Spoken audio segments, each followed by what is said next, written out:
बिस्मिल्लाहिर्रहमानिर्रहीम। अस्सलाम वालेकुम। उम्मीद है आप सब लोग खैरियत से होंगे। सबसे पहले आप लोग दरूद इब्राहिमी पढ़ लें। दिस इज़ नया महफूज from AFNS guideline AFNS cabinet. आज की हमारी जो वीडियो है वो है PAF जिनकी अभी जॉब्स आई हैं, ठीक है। उनमें GDP, arrow trade, CAE, AD, logistic, A&ST, इनके टेस्ट सिलेबस और टेस्ट पैटर्न किस तरह से होता है, कितना टाइम रिक्वायर्ड होता है और कितने क्वेश्चंस आप उतने टाइम में करने होते हैं, कौन कौन से टेस्ट में पोर्शंस होते हैं, इन सब के मतलब होगी, ठीक है। मतलब आपका सिलेबस वगैरह क्या होगा। अगर इस वीडियो तक जाने से पहले अगर अभी तक आप लोगों ने मेरे चैनल को सब्सक्राइब नहीं किया तो लाजमी सब्सक्राइब कर दें, बेल आइकन को प्रेस कर दें ताकि नेक्स्ट वीडियोस आपको मिलती रहें, ठीक है। इस वीडियो में मैं आप दोबारा रिपीट कर रही हूँ कि जो भी टेस्ट सिलेबस होगा वो GDP, air defence, logistics and A&ST के मतलब होगा, ठीक है। इन सब में टेस्ट के 2 पोर्शन होते हैं, ठीक है। इंटेलिजेंस टेस्ट और एकेडमिक टेस्ट, ठीक है। क्लियर हो गया। अब नेक्स्ट इंटेलिजेंस टेस्ट है। इंटेलिजेंस टेस्ट में नेक्स्ट मज़ीद 2 पोर्शन होंगे, verbal and non verbal. Clear. जैसे बाकी में होता है सेम इसी तरह इंटेलिजेंस टेस्ट में PF में 2 पोर्शंस होते हैं, वर्बल इंटेलिजेंस टेस्ट और नॉन वर्बल इंटेलिजेंस टेस्ट, ठीक है। वर्बल और नॉन वर्बल इन दोनों की अपनी अपनी सीरीज़ होती हैं, ठीक है। वर्बल टेस्ट में डिफरेंट सीरीज़ आती हैं, नंबर्स वाली होती हैं, अल्फ़ाबेटिक होती हैं, टाइम सीक्वेंस वाले क्वेश्चंस होते हैं and all out of. Same इसी तरह नॉन वर्बल जो है उसमें डायग्राम्स के थ्रू, ठीक है, जो है वो आपसे क्वेश्चंस होते हैं और आप उनके आंसर करते हैं। वर्बल इंटेलिजेंस टेस्ट में 100 MCQs होता है जो कि आपने 40 मिनट्स में करना होता है, ठीक है। यहाँ पे टाइम मैनेजमेंट की सारी गेम होती है, टेस्ट इजी होता है। क्लियर। मैं दोबारा रिपीट कर रही हूँ, वर्बल इंटेलिजेंस टेस्ट में जो है 100 MCQs होते हैं जो कि आपने सिर्फ 40 मिनट्स में करने होते हैं। क्लियर हो गया। नेक्स्ट जो है हमारे पास नॉन वर्बल इंटेलिजेंस टेस्ट। मैंने आपको पहले बताया कि ये डायग्राम्स वाले क्वेश्चंस होते हैं, पिक्चर्स वाले होते हैं, नॉन वर्बल क्लूज वगैरह जिसको हम बोलते हैं, ठीक है। तब इस तरह picture pattern, water image, mirror image और इसके अलावा कंप्लीट दी सीरीज़, ठीक है। इस तरह के ये क्वेश्चंस होते हैं नॉन वर्बल में।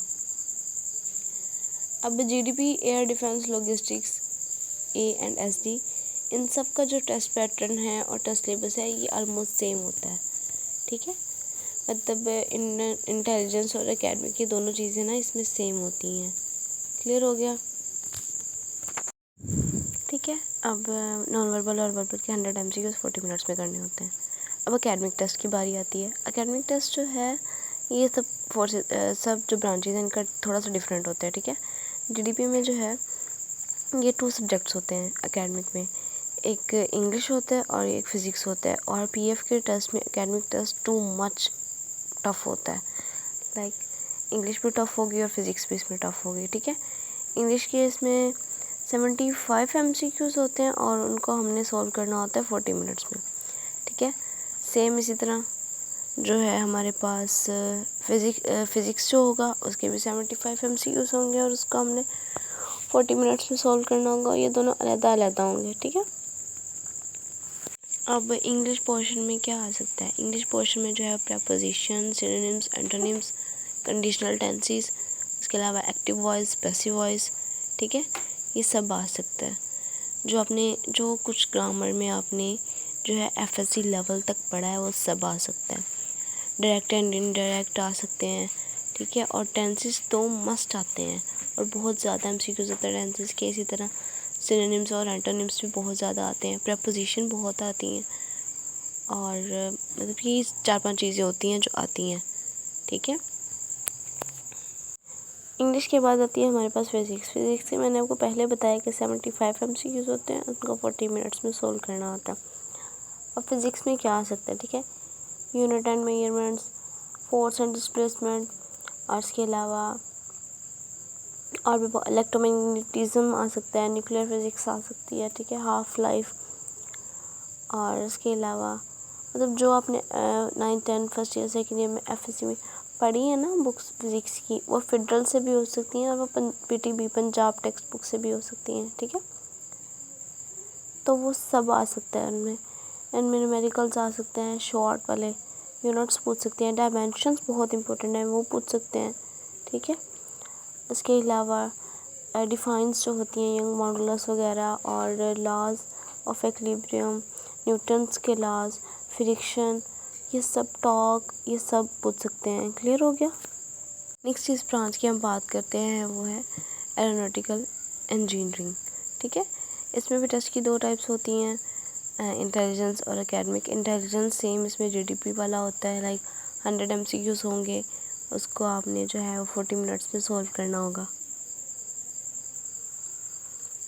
इसमें ये कहाँ पे चेंज आता है, वो आता है एकेडमिक में, ठीक है। एकेडमिक में इसमें 3 सब्जेक्ट्स होते हैं, कौन कौन से? इंग्लिश, 50 MCQs होते हैं जो कि आपने 20 मिनट्स में सॉल्व करने होते हैं और ईजीली हो जाते हैं, ठीक है, टाइम मैनेजमेंट, जैसे आपकी ग्रिप होनी चाहिए ग्रामर पे और अपने कॉन्सेप्ट्स पे। नेक्स्ट आता है फिज़िक्स का टेस्ट, उसमें भी 50 MCQs होते हैं जो कि अपने 20 मिनट्स में सॉल्व आउट करने होते हैं। सेम वही बात कि टाइम मैनेजमेंट की सारी गेम है, ठीक है। उसके बाद आता है मैथ्स। अब मैथ्स के जो हैं वो भी 50 MCQs होंगे और उनको भी आपने 20 मिनट्स में जो है वो सॉल्व आउट करना होगा, ठीक है। मतलब ये टोटल हो गए 150 MCQs और इसके लिए मिनट हो गया 60 मिनट्स।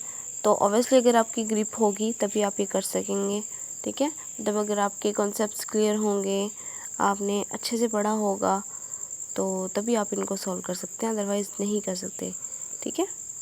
आपसे टाइम ही मैनेज नहीं होगा और जब आपसे टाइम ही मैनेज नहीं होगा तो ऑब्वियसली आपका टाइम आउट हो जाएगा और आप फेल हो सकते हैं। तो कोशिश करें अपनी ग्रिप बनाएं बहुत अच्छे से, ठीक है, और प्रैक्टिस करें बहुत ज़्यादा, अपने कॉन्सेप्ट क्लियर रखने की कोशिश करें। टेस्ट जो है वो बहुत ज़्यादा मुश्किल नहीं होता, लेकिन तब होता है जब आपकी प्रैक्टिस ना हो, आपके कॉन्सेप्ट क्लियर ना हो। क्लियर। अब नेक्स्ट है हमारे पास SSC शॉर्ट सर्विस कमीशन, ठीक है, और SPSSC और स्पेशल शॉर्ट सर्विस कमीशन, ठीक है। अब इनमें क्या होता है, इनमें आपका बैचलर्स जो है वो मास्टर्स 16 इयर्स की एजुकेशन होना लाजमी है, ठीक है, किसी भी सब्जेक्ट में हो। इसमें भी टेस्ट के 2 पोर्शन होते हैं, intelligence test, academic test. Same वही पैटर्न, इंटेलिजेंस टेस्ट के लिए 100 MCQs होगा जो कि अपने 40 मिनट्स में सॉल्व आउट करना होगा। एकेडमिक टेस्ट में थोड़ा सा चेंज आएगा, लाइक जो सब्जेक्ट आपने पढ़ा है वही आपके क्वेश्चंस उसमें आएगा, GK होगी, साथ में उसके करंट अफेयर्स वगैरह होंगे, इंग्लिश होगी थोड़ी सी। उसके अलावा जो आपका रेलिवेंट सब्जेक्ट है, लाइक अगर आपने मैथ्स में भी बैचलर्स किया है या मास्टर्स किया है वो आ जाएगा। उसके अलावा अगर आपने ज़ूलॉजी, बॉटनी, BScs किया है, BSIT किया है, तो उससे रिलेटेड MCQs आपसे पूछे जा सकते हैं।